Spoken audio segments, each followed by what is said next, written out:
যেই বাচ্চাটা মায়ের পেটে সবচেয়ে কম নড়াচড়া করে, এই বাচ্চাটা কমসে কম ৪,৫০০ বার তার মায়ের কলিজায় লাথি মারি।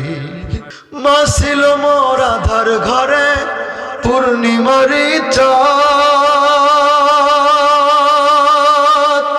মা ছাড়া সেই ঘরখানেতে নাই রে কোনো স্বাদ, আমার নাই রে কোনো স্বাদ। মায়ের কথা পড়লে মনে, মায়ের কথা পড়লে মনে ঘুম যে চোখে আসে না। হায় রে আমার মা, আমার জনম দুঃখী মা। ৪,৫০০ মধ্যে সবচেয়ে ৩টি বড় লাথি। ১ নম্বর লাথি দেওয়ার সঙ্গে সঙ্গে মায়ের ডিম্বাণুর ৫২টা পর্দা ফেটে যায়। ২ নম্বর লাথিটা যখন মারে ৬০টি পর্দা জরায়ুর ফেটে যায়। ভাইরা আমার, জরায়ুর ৬০টি পর্দা ফেটে যাওয়ার সঙ্গে সঙ্গে ১ থেকে ১.৫ মিনিটের মধ্যে মায়ের শরীর থেকে কমসে কম ৫ ব্যাগ রক্ত ঝরে যায়। ও যুবক, তুমি তোমার কোন মাকে কষ্ট দাও? মায়ের কথা পড়লে মনে, ও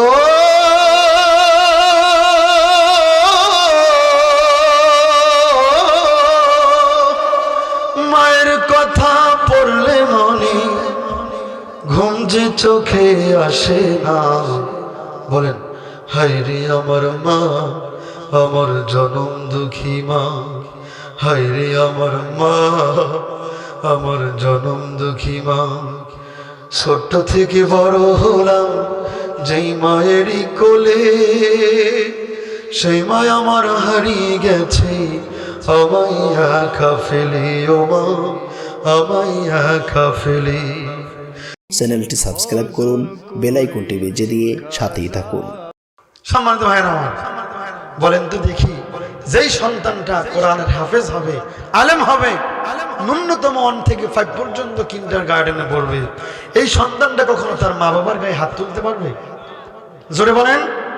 কিন্তু আমরা দেখি অনেক কুলাঙ্গার সন্তান। এরকম সন্তান আছে না নাই? অনেক কুলাঙ্গার সন্তান, আফসোস, মা বাবার শরীরে আঘাত করে, নিজের স্ত্রীর কথায় মা বাবাকে মারধর করে, মা বাবাকে ঘর থেকে বের করে দেয়। আছে না নাই? ও যুবক ভাই, তোমার ভেতরে ইসলামের আলো নাই, কোরআনের জ্ঞান নাই।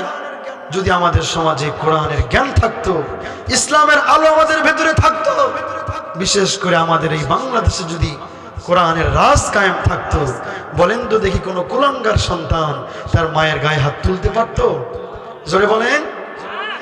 একটু হাত তুলেন তো, যে হুজুর আমার মা নাই বাবা নাই, কার কার একটু হাত তুলেন।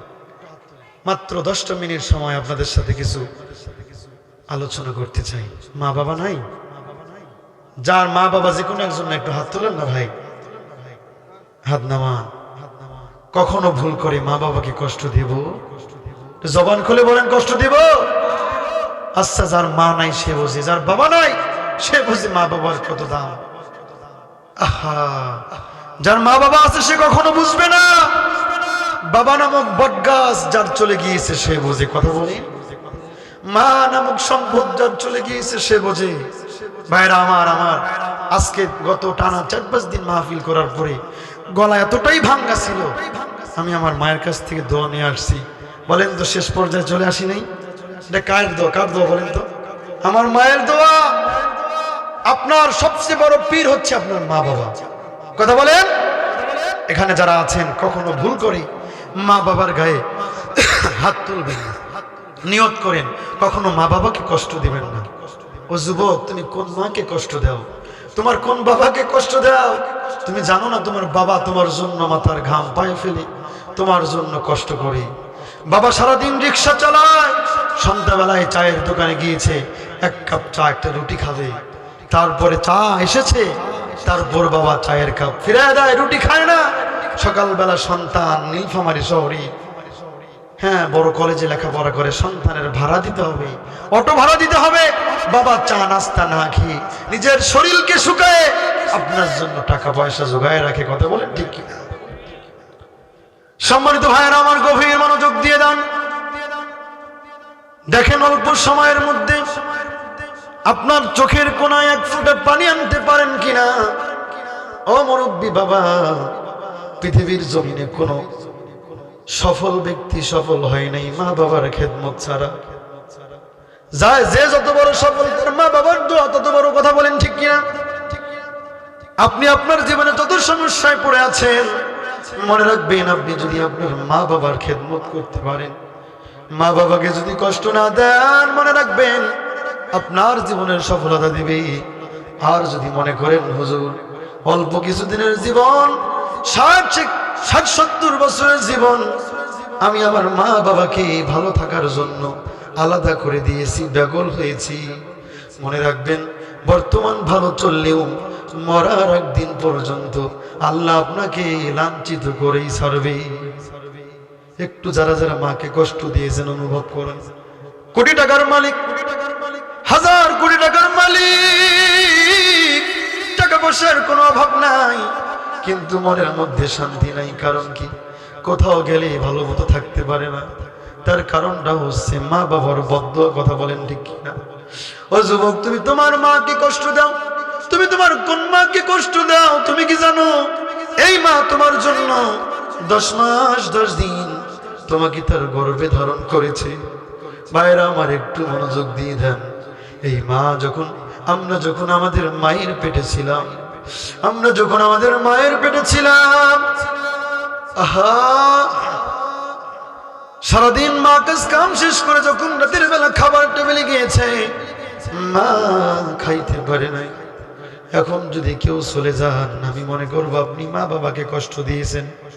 ভাই, এখনই প্রধান বক্তা চলে আসবে, মাত্র 10টা মিনিট সময় আমি আপনাদের কাছে ভিক্ষা চাই। ভাইরা আমার, কেউ যাবেন না? ভাই, কি কষ্ট হচ্ছে আপনাদের? যদি কেউ চলে যান, মনে করবো আপনি আপনার মা বাবাকে কষ্ট দিয়েছেন। ভাইরা আমার, গভীর মনোযোগ দিয়ে দেন। যেই মা রাতের বেলা খেতে পারে নাই, সন্তান মায়ের পেটে লাথি মেরেছিলাম, মা ছটফট করে রাত্রগুলো কাটায় দিয়েছে। মা রাতের বেলা খাইতে পারে নাই। ভাইরা আমার, মা যখন রাতের বেলা ঘুমানোর জন্য বিছানায় পিঠটা লাগাইছে, সন্তান মায়ের পেটে লাথি মেরেছিলাম, মা রাতের বেলা ঘুমাতে পারে নাই। মা ছটফট করে রাত্রগুলো কাটায় দিয়েছে, কথা বলেন ঠিক কিনা? ও যুবক, তুমি তোমার কোন মাকে কষ্ট দাও? ভাইরা আমার, যারা মা হয়েছে তারা জানে, একজন গর্ভধারিণী মা যখন প্রথম সন্তান তার গর্ভে ধারণ করে, ও বাবা, যারা বাবা হয়েছেন বলেন তো দেখি, আপনার স্ত্রী যখন প্রথম সন্তানটা গর্ভে ধারণ করে, সেই জনম দুঃখিনী মা সন্তান পেটে লালন করার পরে তার অবস্থাটা কি হয়? মনে রাখবেন, কোন মা যখন গর্ভে ধারণ করে, বাচ্চা হবে তার ডেট অনুযায়ী 1 সপ্তাহ কিংবা 10 দিন আগে দেখবেন ওই মা তার মুখটা শুকায় যায়। কারণ কি? কারণ অনেক ক্ষেত্রে বাচ্চা ডেলিভারি দিতে গিয়ে অনেক ক্ষেত্রে অনেক মা দুনিয়ার থেকে চলে যায়, আছে না নাই? ভাইরা আমার, মনোযোগ দিয়ে কথাগুলো শুনতে হবে। এই মা ডেলিভারির 2-3 দিন আগে দেখবেন স্বামীকে বলে, স্বামীর কাছে গলা হাতটা ধরে বলে, স্বামী গো, জীবনে অনেক ভুল করেছি, আমাকে মাফ করে দাও। জানি না সন্তান জন্মদানে আমি দুনিয়াতে থাকবো কি থাকবো না। ভাইরা আমার, এই মা কখনো তার মা বাবার কাছে গিয়ে মাফ চায় না, বিদায় নেয় না। তার কারণটা কি জানেন? তার কারণটা হচ্ছে, এই মা যখন, এই মায়ের যখন বিয়ে হয়েছে, মনে রাখবেন, দেখবেন যেদিন একজন কন্যা সন্তানের বিয়ে হয়, ভাইরা আমার, বিয়ের দিন সেই মহিলার, সেই বোনের মা বাবা কিন্তু ঠিক থাকতে পারে না। মেয়ের বিয়ের দিন কিন্তু মা বাবা ঠিক থাকতে পারে না, কথা বলেন ঠিক কিনা? ভাইরা আমার, দেখবেন বিয়ের দিনে বাবা একবার এদিকে যায়, একবার ওদিকে যায়, মেয়ের সামনাসামনি হয় না, মেয়ের চেহারার দিকে তাকাতে পারে না, মেয়ের চেহারার দিকে তাকাইলে বাবা তার কান্না ধরে রাখতে পারে না, বাবা আর স্থির থাকতে পারে না, কথা বলেন ঠিক কিনা? ভাইরা আমার, দেখবেন সকল আত্মীয় স্বজন বিয়ার মধ্যে চলে আসে, মা সারাদিন খায় না, মা সারাদিন খায় না। দেখবেন যখন তার মেয়েটাকে বরের গাড়িতে উঠায় দেবে, ভাইরা আমার, সবাই চাচা মামা ভাতিজা সবাই মিলে ওই মেয়েটাকে যখন বরের গাড়িতে উঠায় দিবে, ভাইরা আমার একটু খেয়াল করুন, যারা বাস্তব এই ঘটনাগুলোর শিকার হয়েছেন একটু মনোযোগ দেন। ভাইরা আমার, দেখবেন সেই সময় সেই কনের বাবা কিন্তু আশেপাশে থাকে না।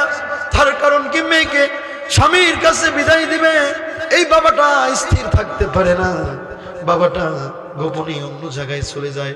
তারপরে দেখবেন চাচা মামারা তার বাবাকে নিয়ে আসে, কারণ কেউ চায় না তার মা বাবা তার মেয়েটাকে একা ছেড়ে দিবে। ভাইয়েরা আমার, জোর করে ওই মেয়ের বাবাকে ধরে নিয়ে আসে মেয়ের সামনে, বরের গাড়িতে সবাই রেডি। ভাইয়েরা আমার, দেখবেন ওই ছোট মেয়েটা 18-20 বছরের মেয়েটা তার বাবাকে জড়াইয়া ধরে। যেই মেয়েটা কখনো শিয়ান হওয়ার পরে বাবাকে জড়াইয়া ধরে নাই, দেখবেন সেই মেয়েটাও তার বাবাকে জড়ায় ধরে ছোট বাচ্চার মতো ফেল ফেল করে কান্না করতে পারে। দেখবেন সে সময় বাবা নামক বট গাছ মেয়েকে বিদায় দেওয়ার সময় বাবা নামক বট গাছ একবার এদিকে তাকায়, একবার ডানে তাকায়, বামে তাকায়, মেয়ের চেহারার দিকে তাকায় না, কারণ বাবা সেই কান্না ধরে রাখতে পারে না। কথা বলেন ঠিক কিনা? ভাইরা আমার, আপনারা অন্যভাবে কথাগুলো নিতে পারেন, গভীর মনোযোগ দিতে পারেন। হতে পারে আজকের এই মাহফিলটা আপনার আমার জীবনের শেষ মাহফিল। ও যুবক, তুমি তোমার জীবনে মা বাবাকে অনেক কষ্ট দিয়েছ। ভাইরা আমার, সেদিন ওই বোন ওই মা সিদ্ধান্ত নেয় যখন তার বাবার কাছ থেকে বিদায় নেয়। মনে রাখবেন, অনেক বাবা মেয়েকে বিদায় দেওয়ার পরেও সারা রাত বালিশের সাথে মাথা দিয়ে কান্না করে আসে না। মেয়েকে বিদায় দেওয়ার পরে বাবা 1 সপ্তাহ 2 সপ্তাহ টাল সহ্য করতে পারে না, বাবার চেহারাটা শুকায় যায়। ভাইরা আমার, সেদিন ওই মেয়েটা সিদ্ধান্ত নেয়, শ্বশুর বাড়ি থেকে যতই কষ্ট হোক না কেন, যত কষ্ট হোক না কেন, একান্ত যেখানে ঠেকবো না, আমার দুঃখের কথা মাকে বলবো না, বাবাকে বলবো না। দেখবেন যেই মেয়েটা বাড়িতে, বাবার বাড়িতে গরুর গোস্ত ছাড়া ভাত খেতে পারে না, সেই মেয়েটাও শ্বশুরের বাড়ি থেকে ডিম ভাজি দিয়ে ভাত খায়, তারপরও কখনো মা বাবাকে বলে না। ওই মেয়ে সেদিন সিদ্ধান্ত নেই, যতই কষ্ট হোক মা বাবাকে বলবো না। এজন্যই ডেলিভারির আগে তার মা বাবাকে বলে না। ভাইয়েরা আমার, গভীর মনোযোগ দিয়ে দেন। বিজ্ঞান বলেছে মায়ের পেটের যে থলি থাকে, এই থলিটা 10 ইঞ্চি হয়। কয় ইঞ্চি হয়? বাচ্চা যখন মায়ের পেটে 10 ইঞ্চি হয়ে যায়, মায়ের পেটের থলিটা যেহেতু 10 ইঞ্চি, ভাইয়েরা আমার গভীর মনোযোগ দিয়ে দেন। 5 মিনিটের আলোচনা হতে পারে আপনার আমার জীবনের হেদায়েতের কারণ। ও যুবক ভাই, তুমি তোমার কোন মাকে কষ্ট দাও, কোন বাবাকে কষ্ট দাও? বিজ্ঞান বলেছে মায়ের পেটের থলিটা হচ্ছে 10 ইঞ্চি। যখন এই বাচ্চাটা আমরা দেখতে পাই অনেক নবজাতক শিশু 15 ইঞ্চি লম্বা হয়, এরকম শিশু আছে না নাই? তার থেকেও লম্বা হয়। বিজ্ঞানকে, ডক্টরকে জিজ্ঞাসা করা হয়েছে, ও ডক্টর, আচ্ছা বলেন তো দেখি, মায়ের পেটের থলিটা তো 10 ইঞ্চি, বাচ্চা তো অনেক বড়, কিভাবে কি আমাদেরকে একটু বুঝায় বলেন। ডক্টর ডাক দিয়া বলেন, মায়ের পেটে যখন বাচ্চাটা 10 ইঞ্চি হয়, কিছুদিন পরে যখন 11 ইঞ্চি হয়, মায়ের পেটটা, তার ওই থলিটা 1 ইঞ্চি, তার মায়ের কলিজা বরাবর 1 ইঞ্চি আগায় যায়। বাচ্চাটা যখন আরো 2 ইঞ্চি বড় হয়ে যায়, 12 ইঞ্চি হয়, আরো 2 ইঞ্চি মায়ের কলিজার সাথে বাচ্চার পাটাকে লাগাই দেওয়া হয়। মায়ের পেটে বাচ্চা যখন আরো 5 ইঞ্চি বড় হয়, ভাইয়েরা আমার, 5 ইঞ্চি মায়ের কলিজাটা উপরের দিকে চলে যায়। যেই বাচ্চাটা মায়ের পেটে সবচেয়ে কম নড়াচড়া করে, এই বাচ্চাটা কমসে কম 4,500 বার তার মায়ের কলিজায় লাথি মারি। জোরে বলেন না আল্লাহু আকবার। যেই বাচ্চাটা সবচেয়ে কম মায়ের পেটে লড়াচড়া করে, এই বাচ্চাটা কমসে কম 4,500 লাথি মারি। ডক্টর বিজ্ঞান বলেছে, এই বাচ্চাটা যদি ওইরকম ছোট একটি 4,500 লাথির একটি মাত্র লাথি তার বাবার কলিজায় মারত, এই বাবাটার সঙ্গে সঙ্গে দুনিয়ার থেকে চলে যেত। জোরে বলেন না আল্লাহু আকবার। সম্মানিত ভাইরা আমার, বিজ্ঞান বলে তারপরও কেন মা দুনিয়ার থেকে চলে যায় না? ভাইরা আমার, 4,500 লাথি মারি। এই 4,500 লাথির মধ্যে সবচেয়ে বড় 3টা লাথি, ভাইরা আমার, বাচ্চা হওয়ার আগ মুহূর্তে দেখবেন, সিজারে হোক কিংবা নরমালে হোক, ওই গর্ভধারিণীর মায়ের হাত এবং পা 2টা বেঁধে দেওয়া হয়। কথা বলেন ঠিক কিনা? ভাইরা আমার, হাত এবং পা 2টা বেঁধে দেওয়া হয়, বুকের উপর একটা কাপড় দেওয়া হয়। আত্মীয় স্বজন মাথার পাশে থাকে এবং ডক্টর এবং নার্সরা তারা মহিলার পেছনের দিকে থাকে। ভাইরা আমার, দেখবেন বাচ্চা যখন খালাস হবে, বাচ্চাটা যখন দুনিয়াতে আসবে, 4,500 লাঠির মধ্যে সবচেয়ে বড় 3টা বড় লাঠি। ভাইরা আমার, 3টা লাঠি সবচেয়ে বড়। 1 নম্বর লাঠিটা যখন দেয়, মায়ের ডিম্বাণুর 52টি পর্দা ছিঁড়ে যায়। যদি বলেন আল্লাহু আকবার। ও যুবক, তুমি তোমার কোন মাকে কষ্ট দাও? ভাইরা আমার, 2 নম্বর লাঠিটা যখন মারে, 4,500 মধ্যে সবচেয়ে 3টি বড় লাঠি। 1 নম্বর লাঠি দেওয়ার সঙ্গে সঙ্গে মায়ের ডিম্বাণুর 52টা পর্দা ফেটে যায়। 2 নম্বর লাঠিটা যখন মারে, 60টি পর্দা জরায়ুর ফেটে যায়। ভাইরা আমার, জরায়ুর 60টি পর্দা ফেটে যাওয়ার সঙ্গে সঙ্গে 1 থেকে 1.5 মিনিটের মধ্যে মায়ের শরীর থেকে কমসে কম 5 ব্যাগ রক্ত ঝরে যায়। ও যুবক, তুমি তোমার কোন মাকে কষ্ট দাও? খোদার কসম, মনে রাখবা, তোমার মায়ের সামনে যদি তোমার শরীর থেকে 1 পোয়া রক্ত যায়, কসম তোমার মা বাঁচবে না, সাথে সাথে অজ্ঞান হয়ে যাবে। ভাইরা আমার, আপনার আমার মা 5 ব্যাগ রক্ত চলে যায় সর্বশেষ যে লাঠিটা মারে। ভাইরা আমার, এই লাঠি মারার সঙ্গে সঙ্গেই মায়ের কলিজায় লাগে। ভাইরা আমার, এই এলাকাটা হচ্ছে ডনটাস এলাকা, যেখানে লাঠি মারলে কোন দুনিয়ার মানুষ বাঁচবে না। লাঠি মারার সঙ্গে সঙ্গে ওই মা অজ্ঞান হয়ে পড়ে যায়, আর সঙ্গে সঙ্গে বাচ্চাটা দুনিয়াতে চলে আসে। ও যুবক ভাই, বাচ্চাটা যখন দুনিয়াতে চলে আসে, আসার সঙ্গে সঙ্গে বাচ্চাটার মুখ থেকে নাক থেকে ময়লা সরাইয়া দিয়ে বাচ্চাটাকে যখন পরিষ্কার করা হয়, এই বাচ্চাটা যখন সর্বপ্রথম একটা কান্নার আওয়াজ আসে, এই কান্নার আওয়াজটা ডাক্তাররা পরীক্ষা করে দেখেছে, সর্বপ্রথম যে আওয়াজটা দেয়, এই আওয়াজটা হচ্ছে, শব্দটা হচ্ছে উম্মা। জোরে বলেন না আল্লাহু আকবার। সবচেয়ে প্রথম মা ডাক দেয়।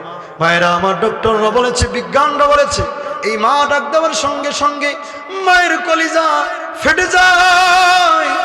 এই যে সর্বশেষ যে লাঠিটা মারে, মায়ের কলিজায় লেগে যায়। ভাইরা আমার, ডক্টর বলেছে, এই সন্তান যখন দুনিয়াতে আসার পরে মা বলে ডাকটা দেয়, এই মা ডাকটার সঙ্গে সঙ্গে মায়ের কান দিয়ে গিয়ে মায়ের কলিজার সেই ফাটা জায়গাটা সেলাই দিয়ে দেয়। এটা আল্লাহর অলৌকিক, এটা আপনাকে বিশ্বাস করতে হবে। ভাইরা আমার, বলেন তো দেখি, সন্তান যদি দূরে কোনো বিপদে পড়ে, মায়ের মন টের পায় কি পায় না? ভাইরা আমার, এজন্যই টের পায়। এই মৃত্যুর আগ পর্যন্ত মায়ের সেই কলিজার ফাটা দাগটা থেকে যায়, সেই ঘাটা থেকে যায়। তবে সন্তান যখন মায়ের কাছে থাকে, তখন সেখানে আর ব্যথা করে না। যখন সন্তান দূরে কোথায় চলে যায়, লেখাপড়ার জন্য চলে যায়, ঢাকায় চলে যায়, প্রবাসে চলে যায়, তখন সেই জায়গাটা মায়ের কুটকুট করে ব্যথা করতে থাকে। সন্তান যখন কোনো বিপদে পড়ে, তখন মায়ের কলিজায় আঘাত লাগে। ভাইরা আমার, ও যুবক, তুমি তোমার কোন মাকে কষ্ট দাও? ও যুবক, তোমার কোন মাকে তুমি গালি দাও? ও যুবক, তুমি তোমার কোন বাবাকে কষ্ট দাও? জানো না, তোমার যেই বাবা মাথার ঘাম পায়ে ফেলে নিজেকে কষ্ট দিয়ে হলেও তোমাকে লেখাপড়া করায়, ও অফিসার সন্তান, যেই মা তোমাকে মানে জীবনের শুরু থেকে শেষ পর্যন্ত মাথার ঘাম পায়ে ফেলে লেখাপড়া করাইলো, ও যুবক, আজকে তুমি বড় অফিসার, স্ত্রীর কথা শুনে তোমার মাকে তুমি আলাদা করে দিয়েছো। তুমি মনে করেছো তুমি ভালো খাও, ভালো পড়ো। মনে রাখবা, মাকে যদি কষ্ট দাও, দুনিয়া আখিরাত তোমার ধ্বংস হয়ে যাবে। কথা বলেন ঠিক কিনা? মায়ের মতো হয় না আপন, মায়ের মতো হয় না আপন, হয় না তাহার তুলনা। হায় রে আমার মা, আমার জনম দুঃখী মা। হায় রে আমার মা, আমার জনম দুঃখী মা। মা ছিল মোর আধার ঘরে, পূর্ণিমারি চাঁদ। মা সারা সেই ঘরখানিতে নাই রে কোনো স্বাদ, আমার নাই রে কোনো স্বাদ। মায়ের কথা পড়লে মনে, ও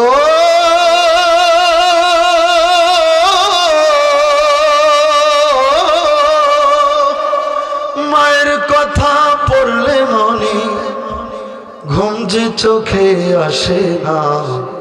বলেন হায়রে আমার মা, আমার জনম দুঃখী মা, হায়রে আমার মা, আমার জনম দুঃখী মা। ছোট্ট থেকে বড় হলাম যেই মায়েরই কোলে, সেই মা আমার হারিয়ে গেছে, আমায় একা ফেলে ও মা, আমায় একা ফেলে। মা ছিল মোর আধার ঘরে পূর্ণিমারি চাঁদ, মা ছাড়া সেই ঘরখানেতে নাই রে কোনো স্বাদ, আমার নাই রে কোনো স্বাদ।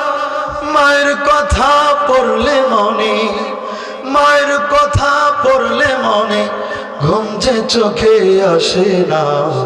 হায়রে আমার মা, আমার জনম দুঃখী মা। ভাইরা আমার, ও যুবক ভাই, জানি না তুমি তোমার মাকে কষ্ট দিয়েছো নাকি। ও মুরব্বী বাবা, যাদের মা বাবা দুনিয়া থেকে চির বিদায় নিয়ে চলে গেছে, আমি একজন মুসাফির মানুষ, একজন আলেম মানুষ, আপনাদের দুইটা হাতে এবং পায়ে দিয়ে পা ধরে বলতে চাই, মনে রাখবেন, আপনি যদি আপনার জীবনের সফলতা পেতে চান, তাহলে আপনি এখন থেকেই আপনার মা বাবার খেদমত করুন। পারবো না ইনশাল্লাহ? আজকে বাড়িতে গেলে মাকে মায়ের পাটা ধরে বলতে পারবো না, মা জীবনে অনেক ভুল করেছি, মা তুমি আমাকে মাফ। আসসালামু আলাইকুম। আপনি কি আপনার সন্তানকে একজন আদর্শ হাফিজে কোরআন হিসেবে গড়ে তুলতে চান? তাহলে আজই যোগাযোগ করুন আমাদের নিরিবিলি পরিবেশ বান্ধব শিক্ষা প্রতিষ্ঠান কাবাদি রহমানিয়া হাফিজিয়া মাদ্রাসা ও এতিমখানায়।